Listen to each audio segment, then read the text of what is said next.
The right choice. Dark was the night and weird the atmosphere. It rained from time to time. Gusts of wind shook the trees. Between thunderclaps and the moaning of jackals could be heard the eerie laughter of spirits. Flashes of lightning revealed fearsome faces. But King Vikramaditya did not divert a bit. He climbed the ancient tree once again and brought down the corpse.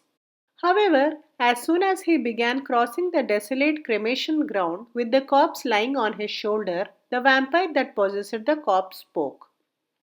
O king, you seem to be making untiring efforts and without respite as if you wish to achieve something.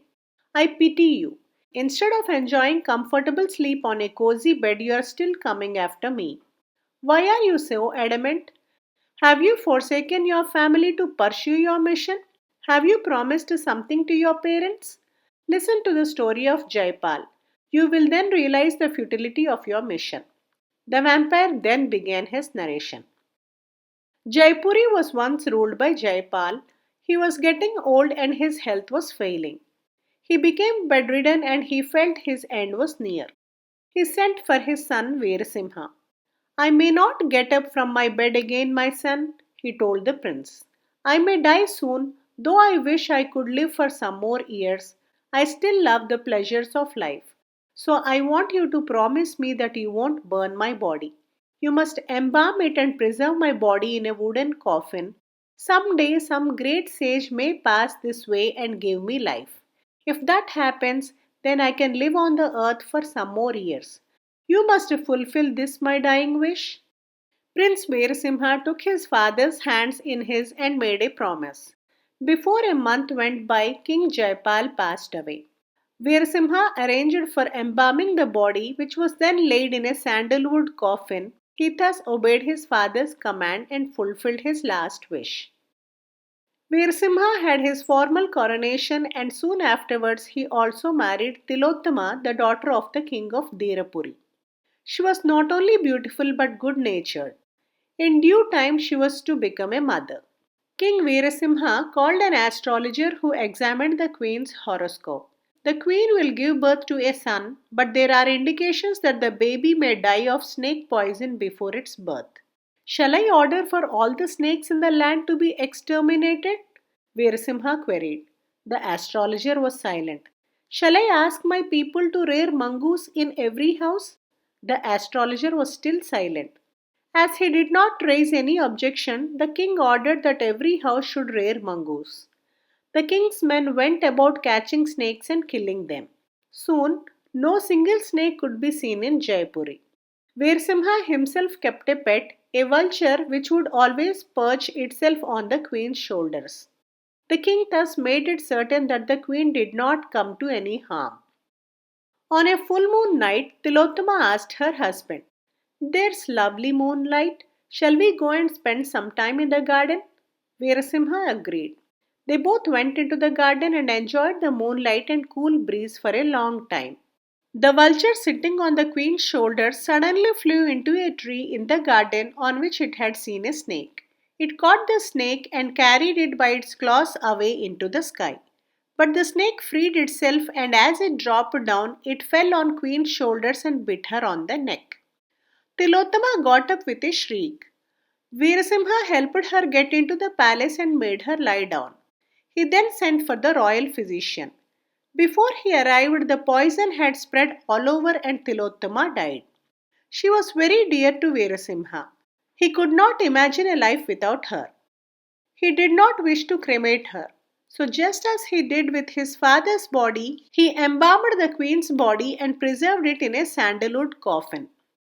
Some days later, a sage arrived in Jaipuri on his way from the Himalayas.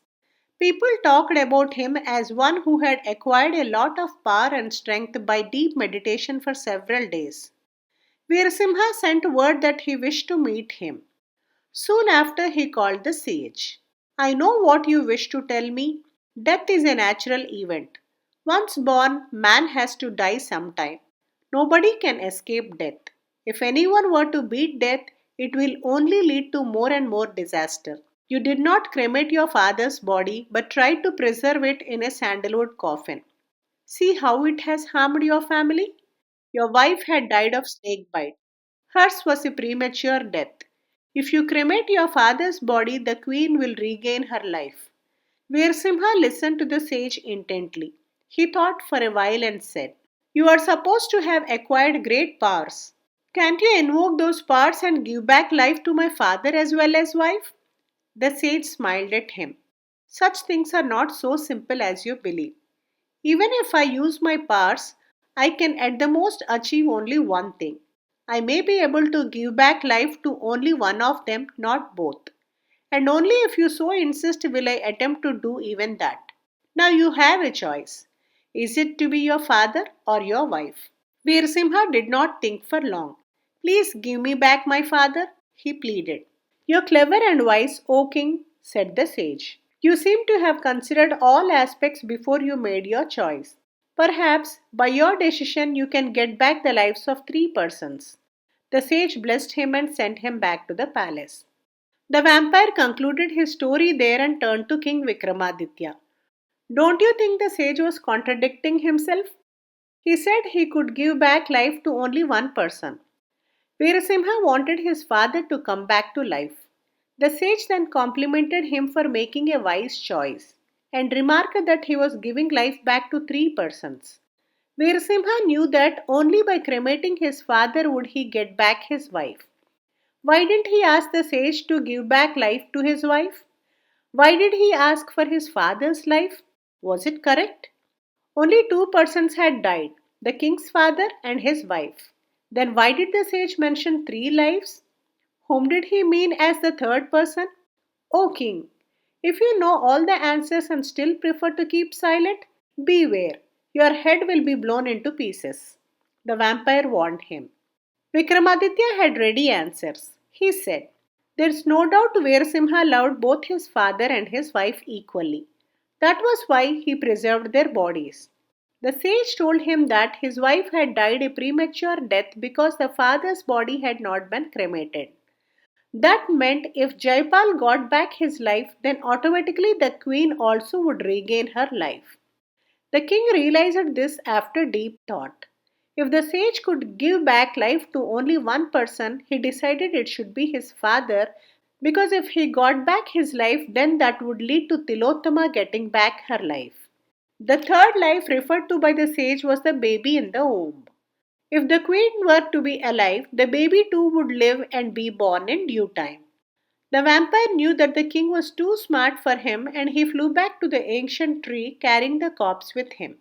Vikramaditya drew his sword and went after the vampire. Please like, share and subscribe if you enjoyed this video. Do provide your feedback in the comment section below. Thanks for listening.